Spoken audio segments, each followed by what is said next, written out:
started with a very disconnected operation with our customers.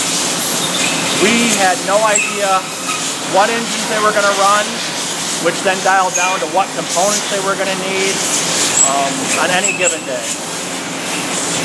So we started with Kanban. Kanban was great. The problem with Kanban was you have to monitor your levels, and one of the levels of one of the inputs was how much do you need to have on hand.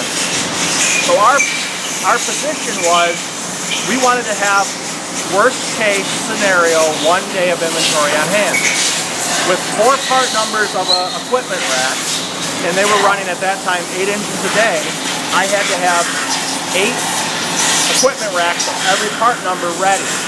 Worst case scenario being they run 1 model all day long and they need 8 of the single equipment racks.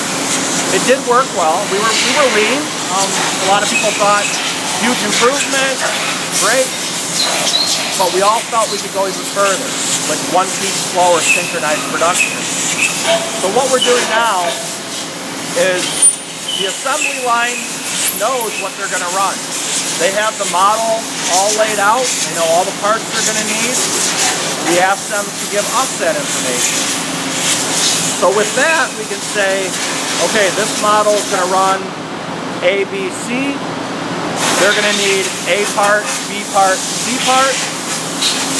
Instead of having the inventory in a Kanban environment, we're now manufacturing in the order that the engines go down the line, with a little bit of a twist. So the raw parts are the same. They're here, they're in inventory. He's going to pull what he needs to bring it up here and run. But what we allow Antonio to do, and right now I'll use the current example, 3 engines a day. We could need part number A, then part number B, and then part number A again. At the machining operation, Antonio can make the decision to go ahead and run A and A together, and then B, or he could run B and then A and A. It saves the changeover, basically. But what Antonio will now do is this rack will hold 3 front covers. Antonio will now put them in the rack in the exact order that the line will need them. And then from this point forward, everything is in sequence. So there's a little bit of decision making here, but only in a 1-day window. He doesn't look at 2 days ahead, 3 days ahead. Just in the 1 day, he'll manage his production like that. We then put them in the rack, and away they go in the order.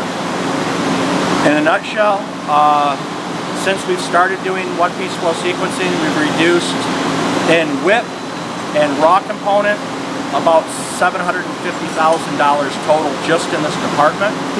The idea being we push all of these improvements into the raw, and then we push these raw to the warehouse, and then the warehouse in turn will push back to the supplier. It takes a little bit of time, but in the end, overall in this location, I believe we're about $20 million in increased net working capital because of the reduction of inventory.